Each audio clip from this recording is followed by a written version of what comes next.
What's doing, everybody? Alec Lace live here in Butler, Pennsylvania, where Trump has returned to the scene of the crime. They tried to blow his head off on live TV back on July 13th, and he is back today, just 84 days later. And what a message, and a powerful message it sends to those that try to take him out. The Alec Lace Show live here throughout the day. I promised you guys I was going to upload some content throughout the day, and I apologize. 70,000 people showed up, everyone taxing the few cell towers they probably have in this area here. So I wasn't able to upload throughout the day like I wanted to. So I put all the interviews together here, had a chance to speak with guys like Benny Johnson and Tim Pool and Jack Pesobic. So I'm going to put all them together and hit you guys with them right now. All right, live in Butler, Pennsylvania for Trump's return here. I'm with Scott Presler. Now, listen, Scott, the Democrats, they spend a lot of time in the cemetery registering voters. You do this with the Amish. How's the registering process going here today in Butler? Well, our team is out. I was just speaking with Trisha, who does register the Amish to vote.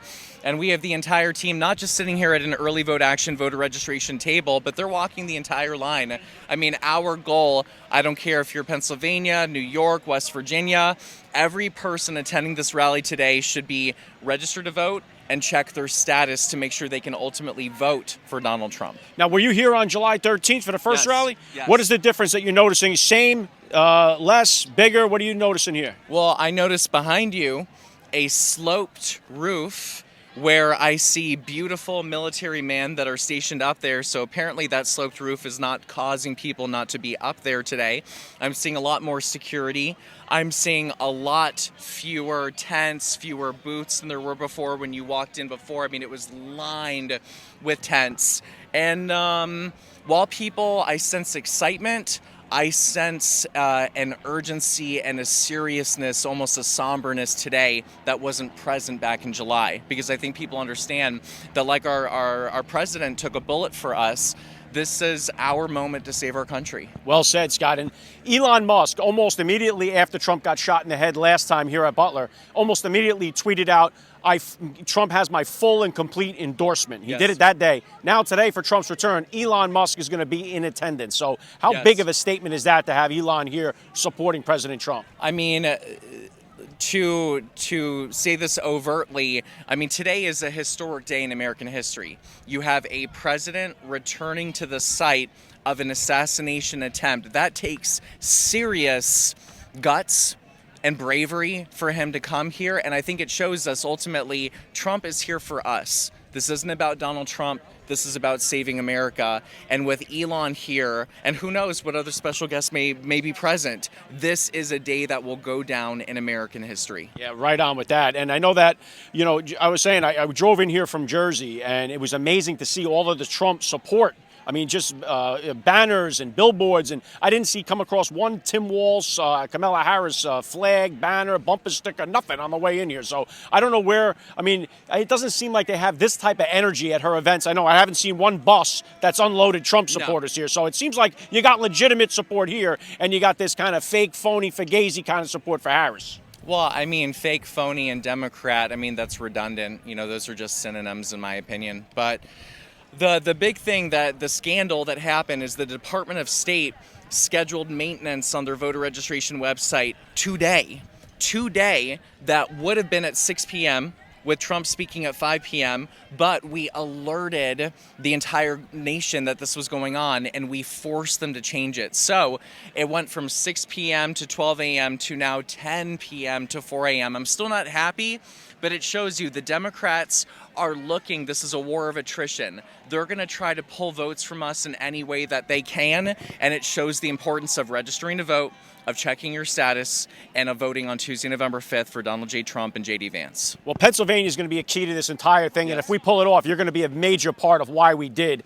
We're obviously, and you're obviously the most popular guy that I've talked to so far today here, but are we winning Pennsylvania, Scott? How are we doing with the registered voters here? You've been on this, you got the finger on the pulse. Are we winning Pennsylvania? We can. win Pennsylvania. We have the capability to win Pennsylvania. We've cut down in half in the last 4 years the amount of registered voters here in the Commonwealth of the Democrat over Republican advantage. And Democrats are also down 416,000 mail-in ballots from where they were 4 years ago at the same time. So their voter reg advantage is down. Their mail-in ballot advantage is down. And I think you said it best, that they don't have enthusiasm for Kamala, and clearly we do. But the only thing that matters, the polls don't matter, the rallies, with all due respect, don't matter. The only thing that matters is ballots in the boxes and winning on Tuesday, November 5th. Yeah, bullseye. All right, Scott Presler here, live in Butler. Tell them where they can go if they want to register to vote, Scott. Please go to voterservices.pa.gov, or you can just go to vote.pa.gov. You have until October 21st, Pennsylvania, and you have until October 7th, this upcoming week, for Arizona, Florida, Georgia, Texas, North Carolina. Voter registration deadline is coming up the week after that. So, I mean, all of these swing states, please check your voter status. If you're inactive, if you're not registered at your current address, then register to vote or update your address, and we must win. Important stuff. Fight, fight, fight. Vote, vote, vote. Scott Presler, thanks for giving me a few minutes of your time. My pleasure. Alec Lace live here in Butler, Pennsylvania for Trump's triumphant return. I got my man Benny Johnson. Benny, you can't walk 5 feet here without people Alex, coming up I love to your you. content. Well, listen, Bro, you're letting it rip. I appreciate it. What's the vibe here? What do you think? What's the energy like here? Were you here on July 13th? Or no? I was not. We were here right afterwards investigating, like, how the hell did this happen? We went. Yeah, you were here with Eli Crane and them, right? Mm-hmm. We went up on the top of the AGR building, like. I mean, let me tell you. Look, camera up there. That what didn't exist last time. All right, that's new and good. I mean, good. Hey, what's up, my man? I'll go talk to you in a minute if you're around. About time you showed up. Hey, homie. What's up, man?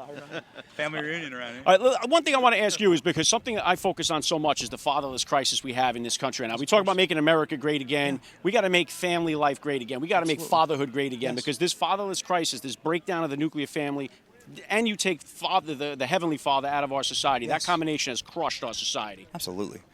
Well, also, you have to give young men purpose. Why does a shooter go around and try and, like, pop off a president? A purposeless life, actually.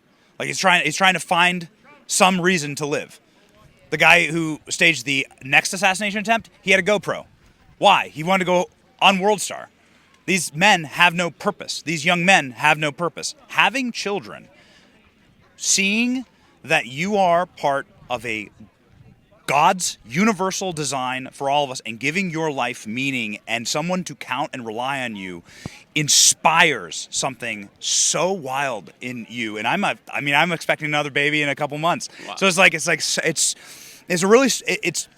something that I don't think ever gets spoken about in the way that it needs to, which is the purpose of the family is actually to give men something to live for. Well said. Now, this is your fifth?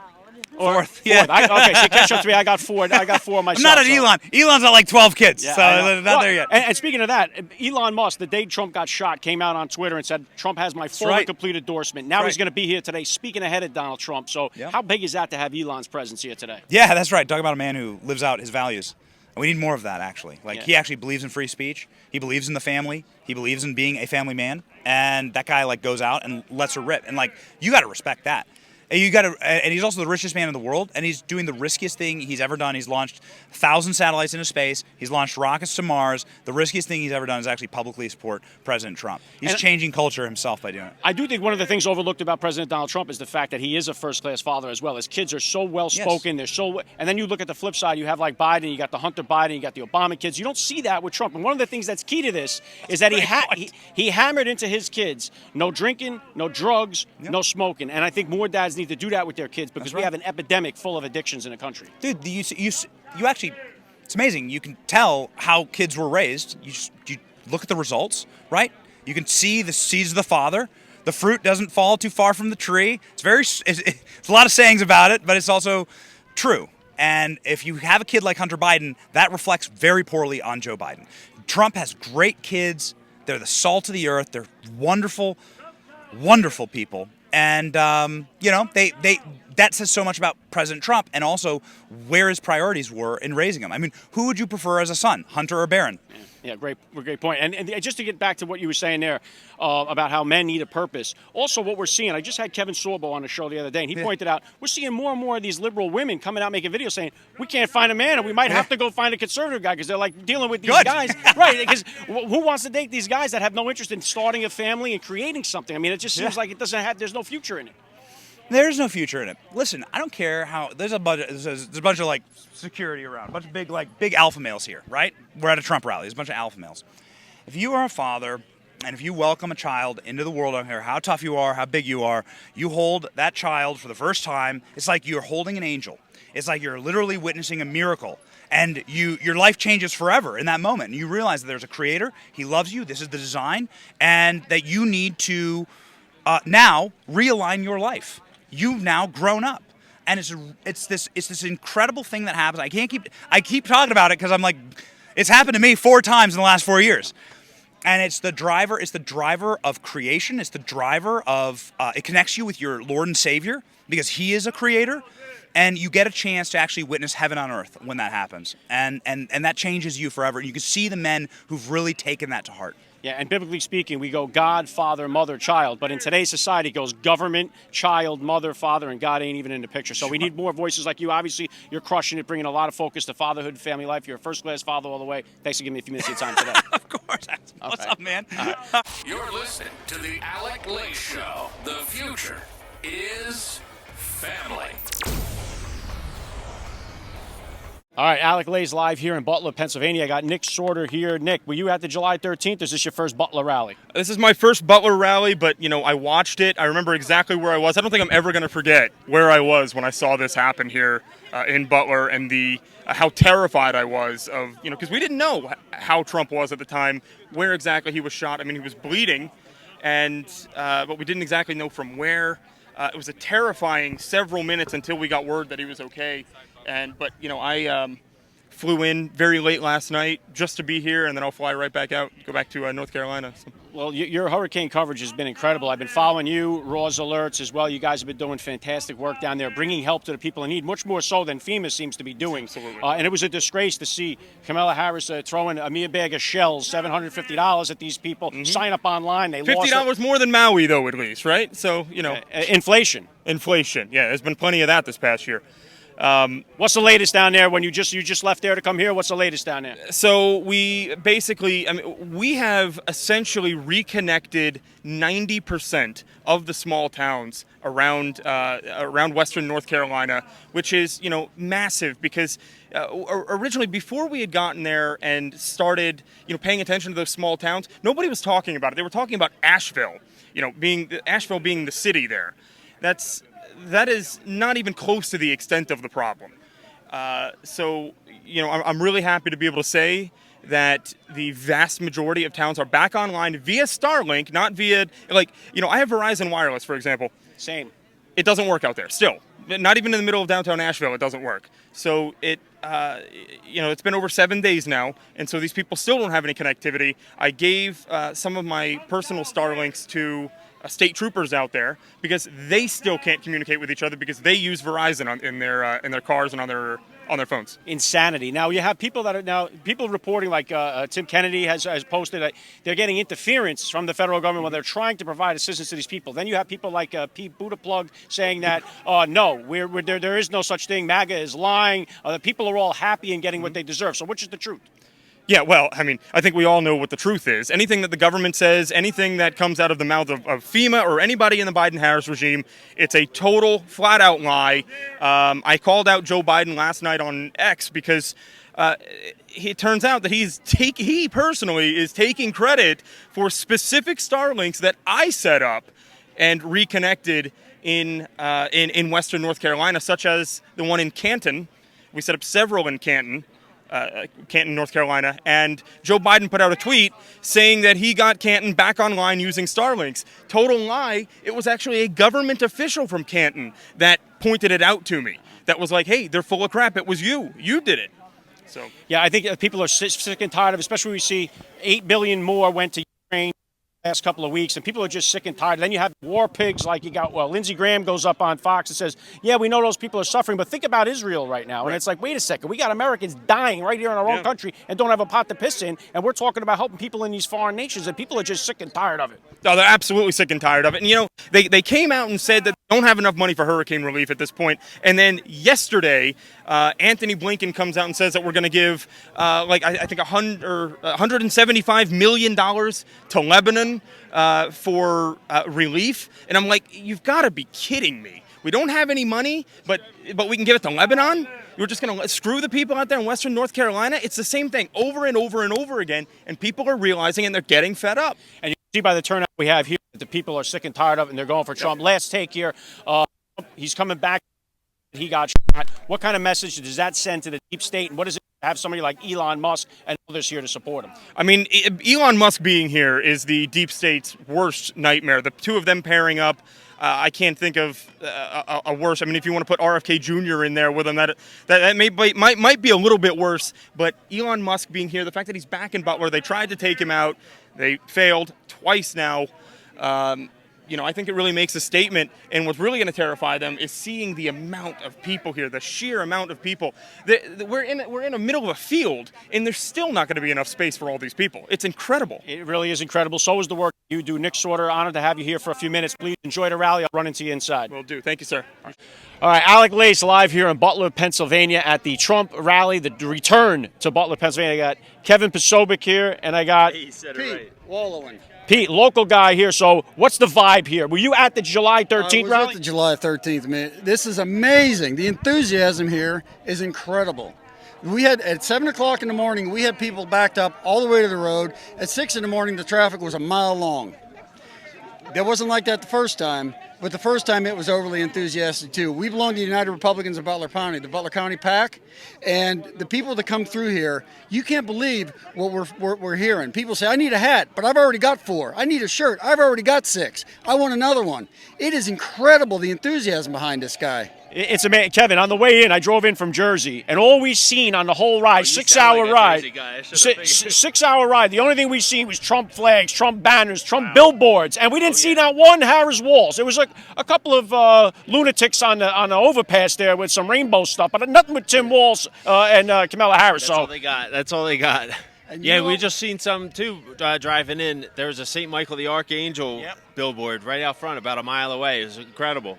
Yeah, I can't believe Pete was showing me a picture this morning, 7:30. 7:30. The line goes all the way into the trees. You couldn't see the end of it. Unbelievable. They're still coming in. You know what's amazing, though? After the shooting, the next day at the office, a guy come in, he said, you know, I was never a Trumper before, but I am today. Yeah. We heard that hearing a lot of that. What does it mean that you got to have someone like Elon Musk coming here today to be at this rally to show support for Trump? How big is that? It's monumental. I mean, we got Tim Pool came out and hooked us up here. He's brought his own Cybertruck to help power up the war room here. And, it's just incredible. I mean, and I appreciate Elon coming to show his support just to get people to vote. You know, he's down there helping out with giving Starlinks to people down in North Carolina, Tennessee, Georgia, wherever he can. We got a Starlink here, too. I mean, it's incredible. You know what FEMA stands for?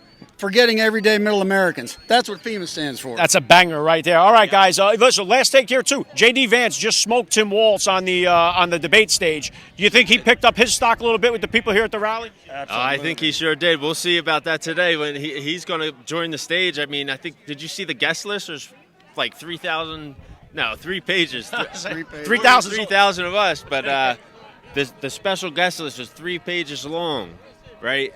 And I don't know if we'll hear much from JD today, but you know, I think we will. Elon for sure. Love him. But yeah, he's skyrocketing. Last take. JD Vance is an amazing individual. People here love him, and Trump will never find a friendlier audience than this. It is incredible, the enthusiasm behind that guy, especially in Butler County. We're in his backyard. We love this guy. We're in his backyard, Appalachian. And he loves us. Well said. Thank you, guys. All right, buddy. Appreciate it. Yeah. Thank you. Appreciate it. All right, Alec Lace live here in Butler, Pennsylvania. I got the mayor of Magaville here with me. Were you at the July 13th rally, or is this your first rally in Butler? No, it's my first one in Butler. I've actually been to almost every rally. That's the only one I told you on the show that I missed. I had a show that day actually at Mar-a-Lago, but it's crazy. I love to see so many people here. It already looks like there's 10,000 people here, so it's going to be great. The support seems to be amazing here, and they actually, the last time Trump was here, they tried to kill him on live TV. Now he comes back to this same spot. What do you think that message sends to the deep state that tried to take him out and to his supporters? I think the message is deep, right? He's not backing down. He's not terrified. Like I told you before, a lot of people these days, they say there's something, then somebody pulls out a gun and they're not so tough anymore. Trump literally was shot at, hit, said fight, fight, fight, and he's coming back to the same place again. And I mean, there's obviously a good amount of security, but not as much as I thought it would be for Donald Trump coming back. What we do see, though, is we see guys right up there on a slope roof, which the director of Secret Service told us, it was too dangerous because there's a slope roof. There's guys all over the slope roof, so we know that story was total BS. Well, I hope they're privately for us and paid by us and by Donald Trump for here today. But yeah, that's one thing. It's just surreal to be able to see like these, the slope roofs and everything that we saw on TV, me not being here. It makes it surreal. I remember after that, I went to the RNC and Trump spoke at the RNC. He still had the Band-Aid on his ear, and it was just kind of, like I said, a surreal moment because at the end of the day, he almost has got his life taken for us, right? And he's fighting for America. So I think it's good, that he didn't back out, that he's still trying to do exactly what he's trying to do, and he's still fighting and getting his point across. It's great. He took a bullet for us, and it is cool to be, because this is my first time being here, to see the water tower, to see the top of these roofs and stuff. It's a historical site right now. Last thing I want to get your take on, Elon Musk, that day, immediately after Trump got shot, put out a tweet saying, Trump has my full and complete endorsement. He was so moved by what he saw. Elon is going to be here today to support Donald Trump. How big is that? I think it's big. When Elon did that, I bought a Cybertruck.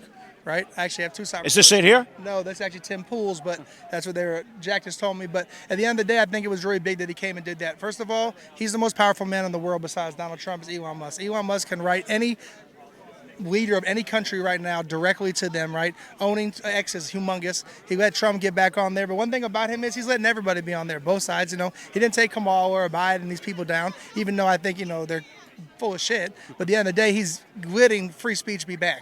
Right? Instagram, they don't do that. Donald Trump was a sitting president, and he was banned from Twitter, and he was banned from Instagram at both times, right? So what does that say about our country? So I think it was really big for Elon Musk, and I think a lot of people woke up that weren't, they were 50-50 about Donald Trump after the shooting said, I'm all in with this man, because at the end of the day, what does he know? What is he going to change? Why do the government want him done so bad? Why does the deep state want him out of there? You know what I'm saying? DC, the swamp, man, we got to drain it. Yeah.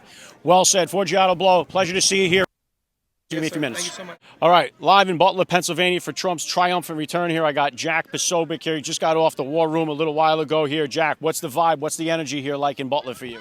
Well, it's high energy. It's interesting because it's almost a dual track energy that we're seeing. So number one, you have the excitement, the unity that always comes along with the Trump rally. I think obviously doubled because of the fact of it's Trump's triumphant return. You remember, of course, a lot of the people that are here. I'd say almost 100% of the people who were at the original rally were here, then plus another 50% or even another 75% because of the historic nature of this. Obviously, they were denied a rally, President Trump here today, to finish the job that he started. But then the second part, of course, is that you do have a ceremonial sort of feeling, a ceremonial emotion, because this is the ground where Corey Compatore lost his life. His entire family is going to be here today. I'm told that a large portion of his family is actually going to be speaking today. So a lot of funds are being raised for him. There's a few tables back over here that people are using. There was a table where they were selling T-shirts and hats, and the money went to raise for Corey's family.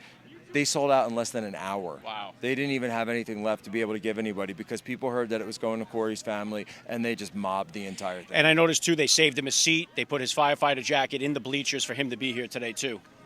And that's right. That's the right thing to do, because when President Trump said that he wanted to come back and be in the exact same spot, that of course would mean the bleachers were in the exact same spot, which would mean that the seat that Corey was in would still be there. And I think that's the right thing to do. That seat should be saved and kept open. And the turnout here is amazing. Also, too, the amount of speakers that they're going to have. There's like 3 pages full worth of guest speakers, special attendees. The biggest one, obviously, being Elon Musk, who the day that Trump got shot in the head, he immediately tweeted out, Trump has my full and complete endorsement. Now that Trump is back, Elon's going to be here to support him. So how big is that? I mean, it really shows you a sea change that's going on in American politics, and we're witnessing now a historic realignment in politics where you have this future forward movement of populists and grassroots and then maverick entrepreneurs like Donald Trump, a maverick entrepreneur, a billionaire, Elon Musk, another billionaire, but a complete maverick, not one who's known for being part of the system, coming in, being here, taking part of this. And it just shows how you've got this grassroots plus the mavericks coming in together that's putting on a new force for the country going forward. But then with the added spectrum, the additional line of effort you have is Maha, and that, of course, RFK is in charge of that. You got Russell Brand in there. You got a lot of other individuals coming up. And so these are the three legs of the stool that we're now seeing that have added to the Trump 2016 movement. Well said. Last thing I want to ask you, Jack, is because you're obviously very prolific Catholic. You're always posting stuff. You always carry the rosaries with you. Got them on you now. There it is. Are we going to be able to get the Catholics to the ballot box to vote? Because right now, I can't imagine how a Catholic, seeing Kamala Harris have an abortion bus drive up to her DNC rally, I can't imagine Catholics going for Kamala. Are the Catholics going to come out to support Trump? Well, if the Catholics support Trump, Trump wins. It's as simple as that. You've got Catholic majorities in Pennsylvania and Wisconsin and Michigan and throughout the Rust Belt. If the Catholics break for Trump, Trump's going to win. Look, Kamala Harris, she is someone who said that if you're a member of the Knight of Columbus, then you shouldn't qualify as a judge in this country. A member of the Knight of Columbus, the guys that run the blood drives, the guys that do cookies and donuts after dinner and coffee and donuts after Mass, I should say, and the guys who run, in my local parish, they do the mulch drives and they carry the mulch. And I volunteer on Saturday mornings. You bring the mulch to folks who can't get it out for themselves. You're going to go after those guys? You're going to go after the Knights of Columbus? It's completely insane what she's done. She's completely, whereas Joe Biden is a lapsed Catholic. He's a Catholic in name only. He's a cafeteria Catholic. We get that. Kamala Harris is anti-Catholic. She is an anti-Catholic bigot. And imagine what she would then do to empower Merrick Garland to go after Catholics when she's someone who's already told us that she's anti-Catholic. Yeah, shame on her. Last thing, Jack, you got Bulletproof coming out. You guys are covering two assassination attempts on Donald Trump's life. Tell the listeners about the book and where they can get it. Well, look, the book is Bulletproof, The Truth About the Assassination Attempts on Donald Trump. Very honored to have Donald Trump Jr. Had written the foreword for this thing. It's going to come out at the end of October.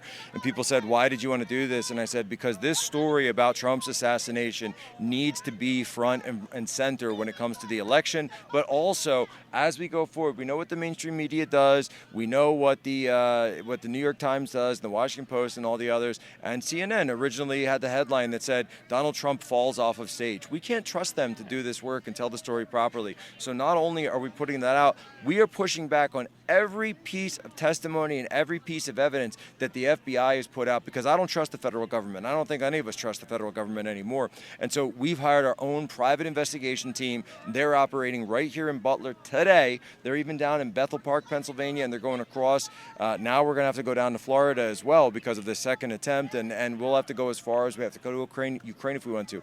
That independent report, the first draft, is going to be, the first edition is going to be in this book.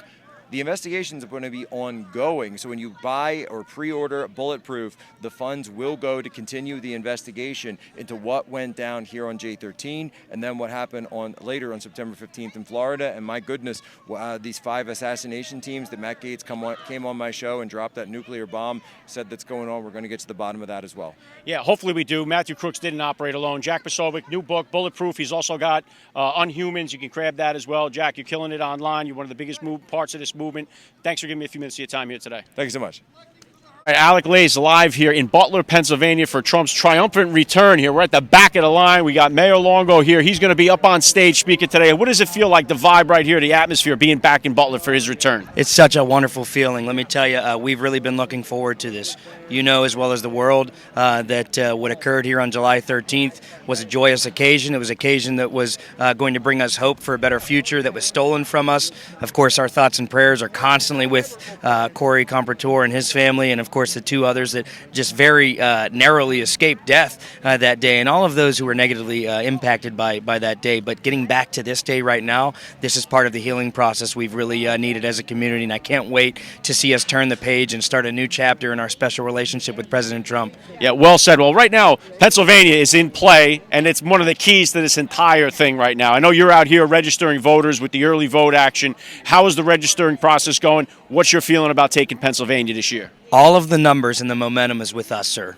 We are out registering the Democrats hand over fist. I got to tell you, they can't keep up with us, and it's because we have these great candidates in President Trump and Senator Vance who are speaking common sense language to people who are yearning for common sense in a time where there isn't much of it in national and statewide politics. So I feel really good about our chances here in Pennsylvania. Every poll that I've looked at shows us that we are ahead. And if you take a look at the numbers, we are out registering Democrats in nearly every county in Pennsylvania. I mean, it's 63 out of 67 counties where we're out registering Republicans over Democrats, and they can't keep up with us, sir. Incredible. And you know what? I drove out here from Jersey, and we saw nothing but Trump on the way out here. Trump banners, Trump flags, not one Kamala Harris flag. I don't know where all these supporters are, but she seems to get the. I've never seen anything like this. I mean, and this is way before this thing even opens. We didn't even open the doors yet.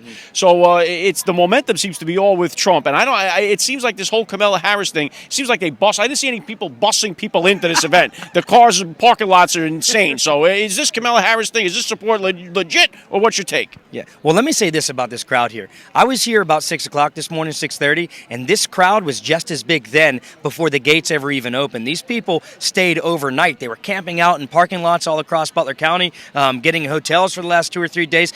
People are here for this rally because they believe in this movement. We don't need to pay anybody or bust them in to make it look like we have a crowd. This is genuine love and support for the president and for the MAGA mission.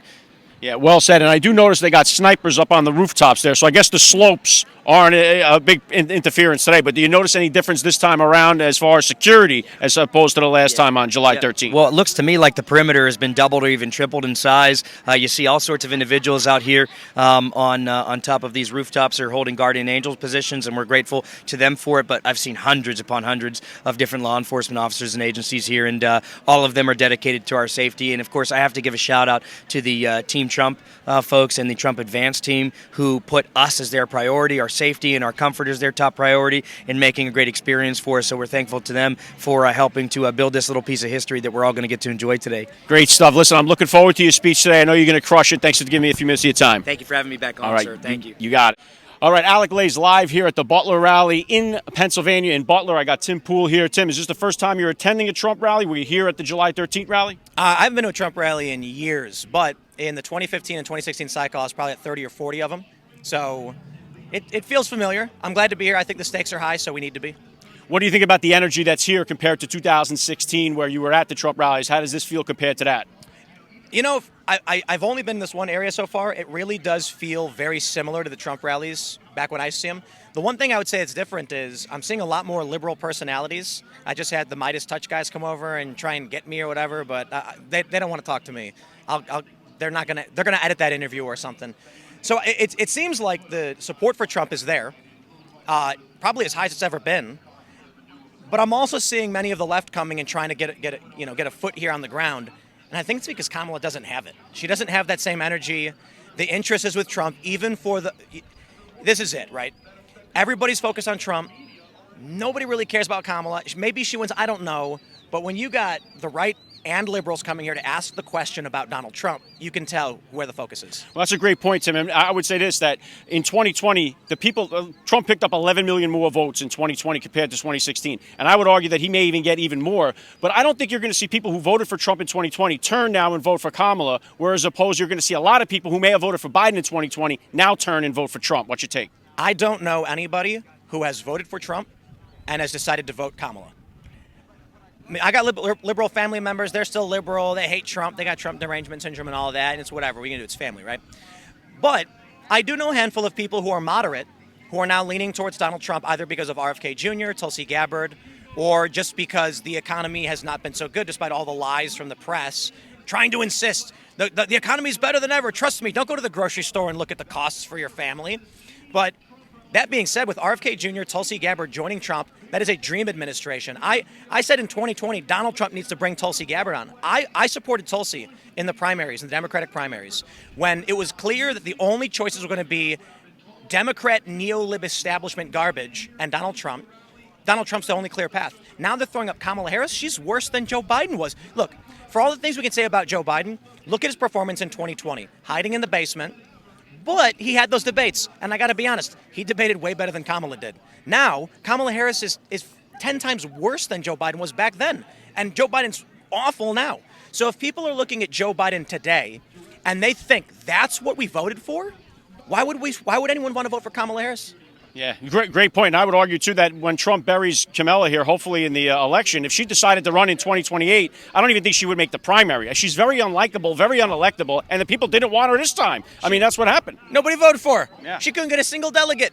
It's ridiculous. And so she's appointed as the nominee, and now all of a sudden she goes from the least favored vice president ever to the saving grace of the Democratic Party. Barack Obama was saying before Joe Biden stepped down that Kamala couldn't win and they didn't want her, but they got nothing else. Right now we're looking at Donald Trump, and the question has always been, what's 2028 going to bring for the Republican Party? Well, we saw that in the debate with JD Vance, where he masterfully performed and has proven himself as the heir to MAGA. Come 2028, I've never been more excited, honestly, for the next election. Yeah, I'll tell you this much. A lot of people, I had Tulsi Gabbard on the show right before he made his pick, and a lot of people were thinking Tulsi, maybe thinking RFK. A lot of people seemed like they were disappointed with the JD Vance, but I think he answered a lot of those questions during the debate when he smoked Tim Walz. Last thing I want to kind of get your take on here is Trump didn't pick up the endorsement from the Libertarian Party, which I was kind of shocked when he said, hey, day one, I'm going to release Ross Albright. I'll give him the pardon. So were you kind of shocked that he didn't get that Libertarian vote, or how's he doing with Libertarians? He's doing all right with Libertarians, but people got to understand, Libertarians don't like Donald Trump.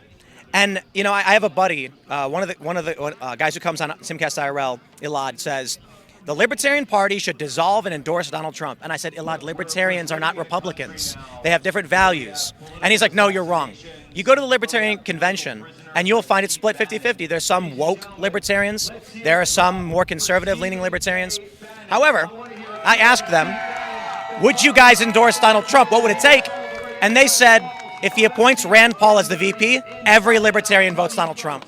Well, we got JD Vance instead, but I can say the Mises Caucus, which is the dominant faction in the Libertarian Party, I'm assuming they're voting Donald Trump. I can give a shout out to Clint Russell, who's a friend of the show. He's appeared several times, and he ran for the vice presidential ticket for the Libertarian Party.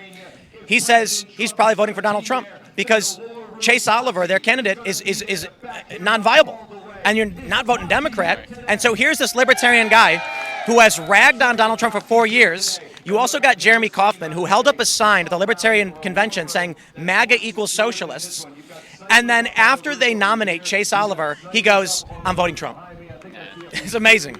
Unbelievable. I'll tell you what, it's great to see you out here. I know I warmed you up for the war room here, so you can get on there. You're in the mood now. Great to see you. Thanks for giving me a few minutes of your time on the Alec Lace Show.